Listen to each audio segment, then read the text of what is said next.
இப்பொழுது ஆமென் பாருங்கள், நம்முடைய வாழ்க்கையிலும் இது போல ஒரு அனுபவங்கள் நம்முடைய வாழ்க்கையிலும் கடந்து வருகிறது. சில வேளைகளில நாம் விசுவாச வாழ்க்கையில நாம் பல வேளைகளில இயேசுவை நம்பி காணப்படுவோம். இந்த பிரச்சனையிலிருந்து இயேசு எனக்கு விடுதலை கொடுப்பார்.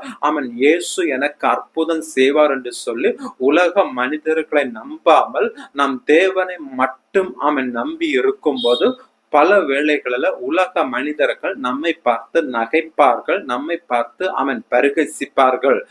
நீ நம்பியிருக்கிற தேவன் உன்னை விடுவிப்பாரோ பார்ப்போம் என்று சொல்லி பல வேளைகளிலும் நம்மை பார்த்து பரிகசிப்பார்கள்.